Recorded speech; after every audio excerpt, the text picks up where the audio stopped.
দিনহাটায় বিজ্ঞান অভিক্ষা 2024-এর পুরস্কার বিতরণী এবং কুসংস্কার বিরোধী অনুষ্ঠানের আয়োজন করা হলো রবিবার।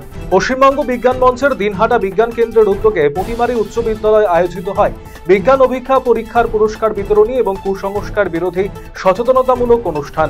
কুসংস্কার বিরোধী স্রোতে জাদু নয় বিজ্ঞান শীর্ষক একটি বিশেষ প্রদর্শনীর মাধ্যমে দৈনন্দিন জীবনের রহস্যময় বা অলৌকিক মনে হওয়া ঘটনাগুলির বৈজ্ঞানিক ব্যাখ্যা উপস্থাপন করা হয়। বেআইনি আগ্নেয়াস্ত্র সহ এক যুবককে গ্রেপ্তার করল মালদা থানার পুলিশ।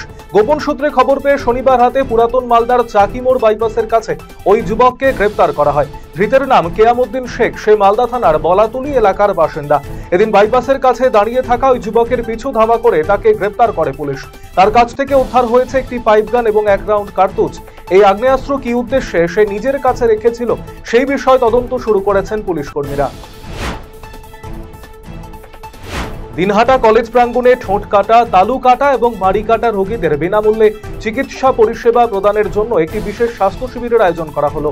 রবিবার আয়োজিত এই শিবিরে আন্তর্জাতিক সংস্থা অপারেশন স্মাইলের উদ্যোগে ফালাকাটা প্রয়াস একাডেমির সোসাইটির পরিচালনা এবং দিনহাটা কলেজ হেলথ ইউনিটের সহযোগিতায় রোগীদের স্ক্রিনিং এবং প্রয়োজনীয় চিকিৎসা পরামর্শ দেওয়া হয়।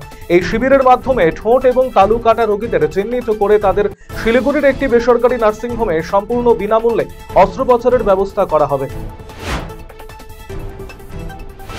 21শে জুলাই উপলক্ষে কলকাতায় শহীদ সমাবেশের প্রস্তুতি শুরু করে দিলেন তৃণমূলের নেতাকর্মীরা। ইতিমধ্যে কালিয়াগঞ্জ ব্লক জুড়ে শুরু হয়েছে দেওয়াল লিখন। নজর কাড়া স্লোগানে ঢেকে গিয়েছে দেওয়ালগুলি।